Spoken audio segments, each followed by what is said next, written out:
نحمده ونصلي على رسوله الكريم اما بعد فاعوذ بالله من الشيطان الرجيم بسم الله الرحمن الرحيم رب اشرح لي صدري ويسر لي امري واحلل عقدة من لساني يفقهوا قولي اللهم ارزقنا اخلاص الہی آمین۔ لیسن نمبر 212 سورہ لقمان، آیت نمبر 12 سے لے کر 15 تک۔ اللہ سبحانہ تعالیٰ فرماتے ہیں وَلَقَدْ، اور البتہ تحقیق، آتینا، دی ہم نے، لقمان کو، الحکمت، حکمت۔ جیسے میں نے آپ سے لقمان کے بارے میں ذکر کیا کہ یہ حبشہ یا مصر کے رہنے والے تھے، بعد میں یہ شام میں سکونت اختیار کر گئے تھے۔ ایک قول کے مطابق داؤد علیہ السلام کے زمانے میں بنی اسرائیل کے لیے قاضی بھی مقرر کیے گئے تھے، لیکن ان کی ابتدائی زندگی میں یہ غلام تھے۔ پھر ایک وقت ایسا بھی آیا کہ بنی اسرائیل کے لیے قاضی مقرر کیے گئے۔ اللہ تعالیٰ فرماتے ہیں وَلَقَدْ آتَيْنَا لُقْمَانَ الْحِكْمَةَ، اور البتہ تحقیق دی ہم نے لقمان کو حکمت۔ حکمت سے مراد یہاں پر دینی بصیرت ہے، عقل و فہم بھی ہے۔ یہ صاحب رائے تھے، یعنی ان کی رائے بہت معتبر ہوتی تھی، سمجھداری پر مبنی ہوتی تھی، ہر دم اللہ سے ڈرتے رہتے تھے، اور اس کا تعلق بھی حکمت سے ہوتا ہے، ہر وقت اللہ سے ڈرتے رہنا، اللہ کے ذکر میں لگے رہتے تھے اور شکر میں لگے رہتے تھے۔ تو یہ ساری مرادیں الحکمہ کی ہیں۔ انشکر للہ، کہ شکر ادا کرو اللہ کے لیے، حکمت کا تقاضا ہے۔ کسی بھی انسان کی سمجھداری کا اندازہ اسی بات سے ہو جاتا ہے کہ وہ کتنا شکر گزار ہے۔ تو لقمان اللہ کے نیک بندے تھے، اللہ نے ان کو بڑی حکمت یعنی عقل و فہم، دینی بصیرت میں بڑا ممتاز مقام عطا کیا تھا۔ ان سے کسی نے پوچھا کہ آپ کو یہ فہم اور شعور کس طرح سے حاصل ہوا؟ تو انہوں نے یہ جواب دیا کہ راست بازی اور امانت اختیار کرنے، بے فائدہ باتوں سے اجتناب کرنے اور خاموشی کی وجہ سے مجھے یہ حکمت نصیب ہوئی ہے۔ 4 چیزوں کا انہوں نے ذکر کیا۔ نمبر 1 راست بازی یعنی سچائی، امانت کو اختیار کرنے سے۔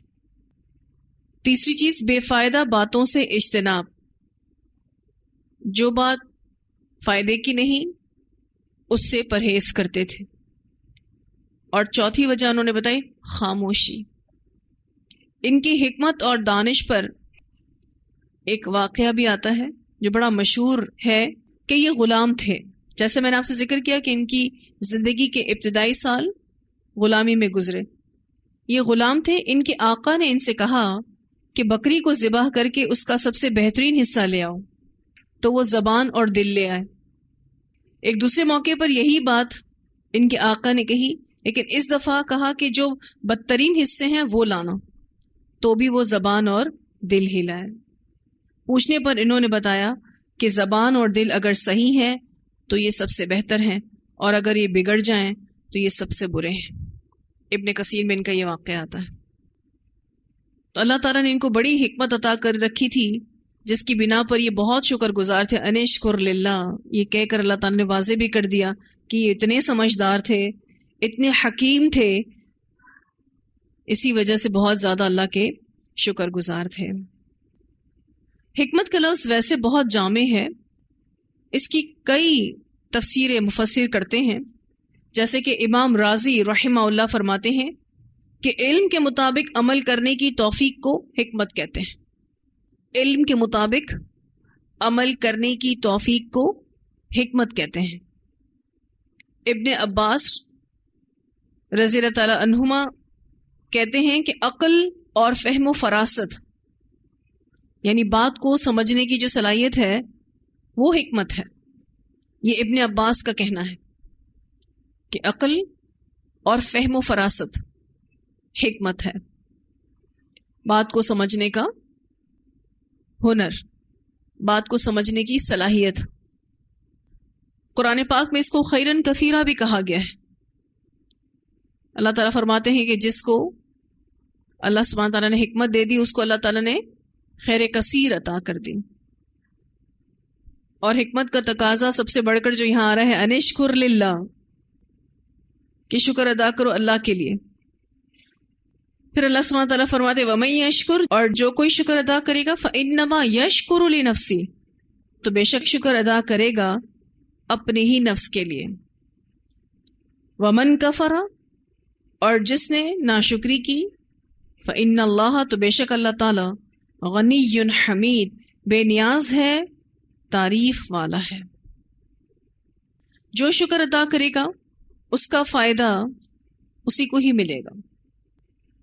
اللہ سبحانہ تعالیٰ ہماری نہ تو عبادتوں کی ضرورت رکھتا ہے، نہ ہماری شکر گزاری کی ضرورت رکھتا ہے۔ تو جس کو بھی ناشکری کرنی ہے، فَإِنَّ اللَّهَ غَنِيٌّ حَمِيدٌ، اللہ تو بے نیاز ہے، اپنے آپ میں تعریف والا ہے۔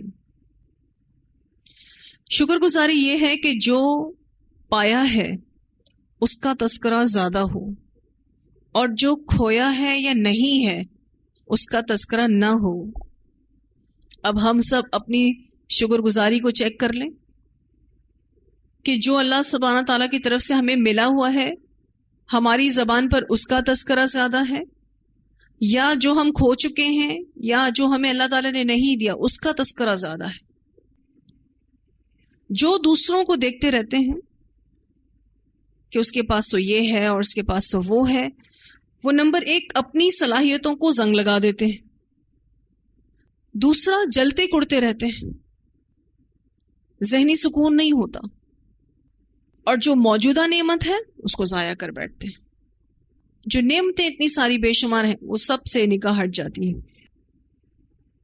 تو سمجھدار شخص وہ ہے جو نعمت کے پانے کا احساس رکھتا ہے۔ ایسا شخص سمجھدار ہے جس کے اندر یہ احساس ہو کہ مجھے اللہ نے بہت کچھ دے رکھا ہے۔ جو احساس محرومی کا شکار ہوتے ہیں وہ اپنا ہی نقصان کرتے ہیں۔ اور جیسا کہ میں نے ابھی آپ سے ذکر کیا کہ جو کچھ پاس ہوتا ہے اس کو بھی پھر انجوائے نہیں کر سکتے، اس سے لطف اندوز نہیں ہو سکتے۔ مثلا اگر اللہ تعالیٰ نے ہمیں کوئی چیز نہیں دی تو اس کے بدلے کسی اور چیز کو دے رکھا ہوگا۔ اگر کسی چیز سے محروم رکھا ہے تو اس کے بدلے کوئی دوسری نعمت دے رکھی ہوگی۔ تو دیکھنے والا چاہیے جو اپنی نعمتوں کو دیکھ سکے۔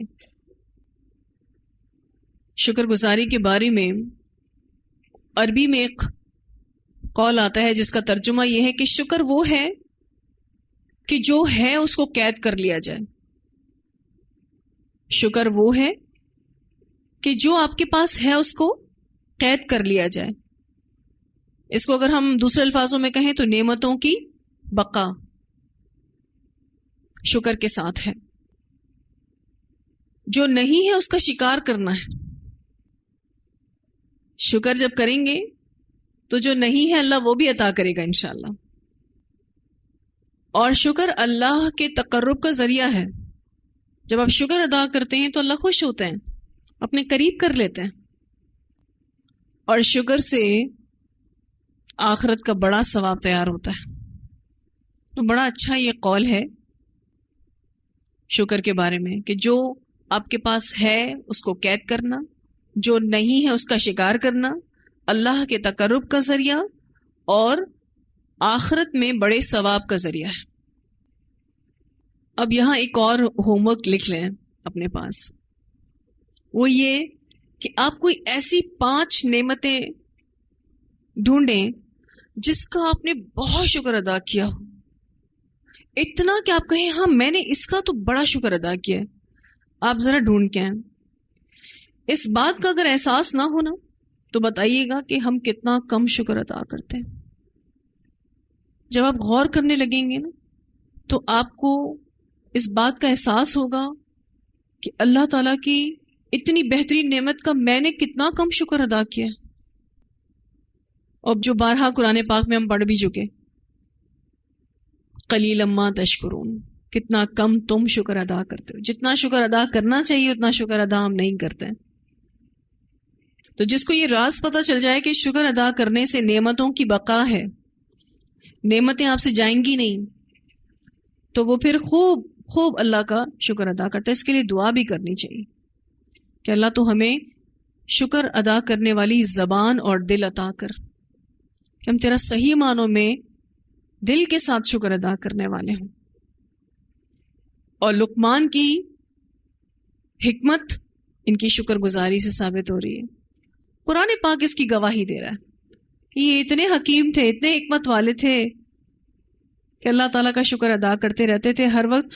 اور یہ ان کا شکر دراصل اللہ کا ذکر کرتے رہنا اور اللہ سبحانہ تعالیٰ نے جو فکر آخرت دی ہے اس کے بارے میں فکر کرتے رہنا. شکر گزاری کو دو چیزوں سے ہمیشہ ہم سمجھ سکتے ہیں. یہ ایک تو اعتراف نعمت ہے اور دوسرا یہ اظہار نعمت بھی ہے. پہلے آپ کو اعتراف کرنا پڑتا ہے، دل سے ماننا پڑتا ہے کہ یہ نعمت ہے، اور پھر اس کا اظہار بھی کرنا پڑتا ہے. حضرت ابراہیم کے بارے میں آتا ہے شاکرا لانعمہ، کہ اپنی نعمتوں کے بہت زیادہ شکر گزار تھے، اور اللہ سبحانہ تعالیٰ ان سے کتنا خوش ہوئے. ویسے بھی جو شکر ادا کرتا ہے وہ ایک خوشباش انسان ہوتا ہے، ہر وقت خوش رہتا ہے. اس کو خوش رہنے کا راز پتہ چل گیا. شکر گزاری تین اعتبار سے ہوتی ہے. ایک تو آپ زبان سے اللہ کا شکر ادا کرتے ہیں، دل اس بات کا اعتراف کرے کہ یہ نعمت ہے. اور تیسرا عمل سے شکر گزاری یہ کہ اس نعمت کو صحیح جگہ پہ صحیح طریقے پر استعمال کیا جائے. یہ مکمل شکر گزاری ہے. شکر صرف زبان سے ادا نہیں ہوتا، شکر دل سے، زبان سے اور عمل سے، ان تینوں چیزوں سے ادا ہوتا ہے. کہ اللہ نے جو نعمت دی ہے اس کا استعمال بھی پھر صحیح ہو، غلط استعمال پھر ناشکری ہو جائے گی. فَإِنَّ اللَّهَ غَنِيٌّ حَمِيدٌ، تو بے شک اللہ تعالیٰ بے نیاز تعریف والا ہے. اس بارے میں ایک روایت آتی ہے، رسول اللہ صلی اللہ علیہ وسلم نے فرمایا، اللہ تعالیٰ فرماتے ہیں اے میرے بندوں، تم میرا نقصان نہیں کر سکتے اور نہ مجھے فائدہ پہنچا سکتے ہو.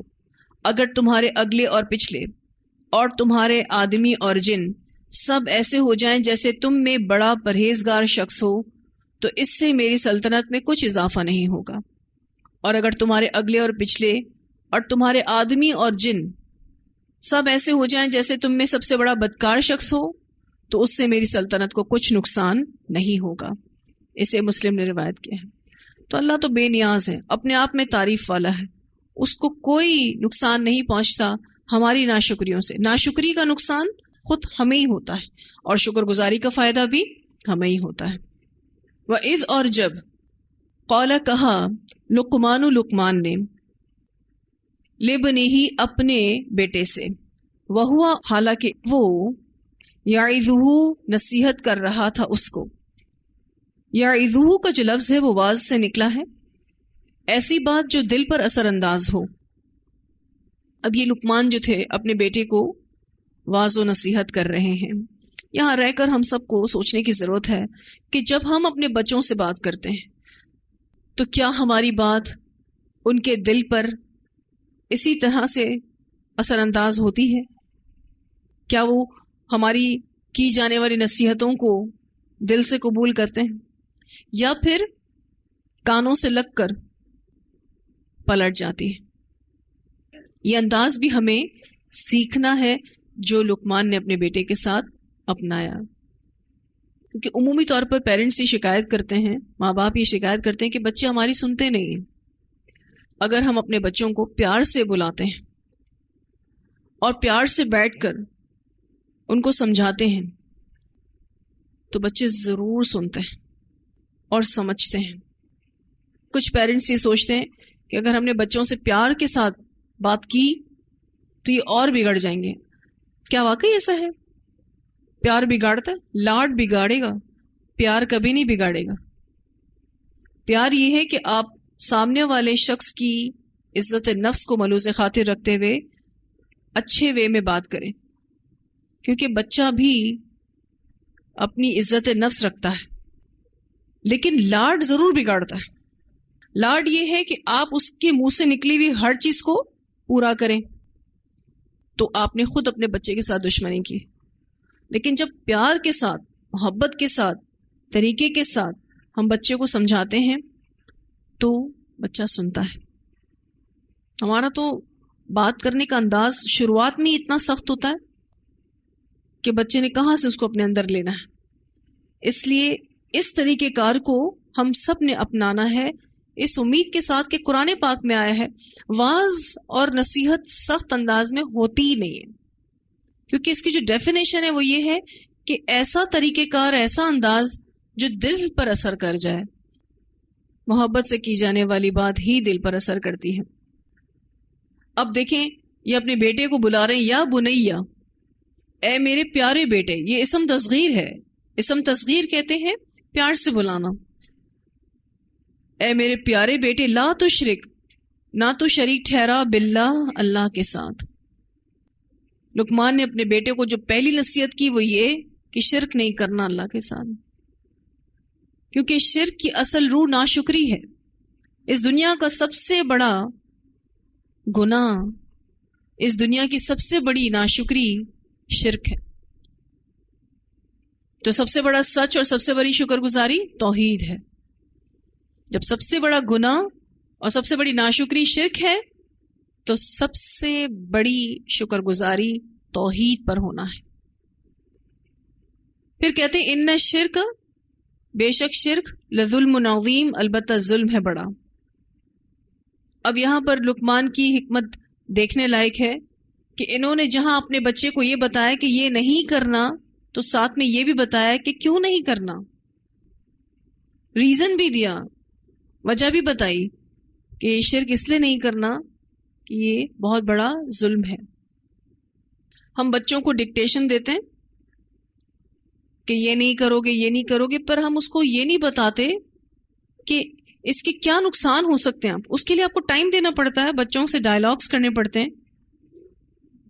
عمومی طور پر والدین یہ کہنا جانتے ہیں کہ بس میں نے منع کر دیا نا تو نہیں کرنا۔ تو یہ طریقہ کار تو ڈکٹیٹر کا ہوتا ہے، جو صرف یہ بتانا جانتے ہیں کہ یہ نہیں ہوگا اور یہ ہوگا۔ تو جو نہیں ہوگا وہ کیوں نہیں ہوگا، بچے اگر اس عمر میں ہیں کہ ان سے بات ڈائلاگس کے ساتھ کی جائے تو ان کو سمجھانا پڑے گا، ورنہ بچے آپ کی بات نہیں مانیں گے۔ اور یہ بھی نتیجہ نکل سکتا ہے کہ وہ آپ کے سامنے تو شاید نہ کریں، لیکن پیچھے ان کو جو کرنا ہوگا کریں گے۔ اس بارے میں ایک روایت آتی ہے، سیدنا عبداللہ بن مسعود رضی اللہ تعالیٰ عنہ بیان کرتے ہیں کہ جب یہ آیت نازل ہوئی، الذین آمنوا ولم یلبسوا ایمانہم بظلم اولئک لہم الامن وہم مہتدون، سورہ انعام کی آیت نمبر 82۔ وہ لوگ جو ایمان لائے اور انہوں نے اپنے ایمان کو بڑے ظلم کے ساتھ نہیں ملایا، یہی لوگ ہیں جن کے لیے امن ہے اور وہی ہدایت پانے والے ہیں۔ تو صحابہ کرام پر یہ آیت بہت گراں گزری، اور انہوں نے نبی اکرم صلی اللہ علیہ وسلم سے آ کے عرض کی کہ ہم میں سے کون ہے جس نے کبھی اپنی جان پر ظلم نہ کیا ہو؟ تو آپ صلی اللہ علیہ وسلم نے فرمایا ظلم سے مراد وہ نہیں جو تم نے سمجھا ہے، بلکہ اس سے مراد وہ ظلم ہے جو لقمان نے اپنے بیٹے کو نصیحت کرتے ہوئے فرمایا تھا، یا بنی لا تشرک باللہ ان الشرک لظلم عظیم، یعنی یہاں پر ظلم سے مراد شرک ہے۔ اسے مسلم نے روایت کیا ہے۔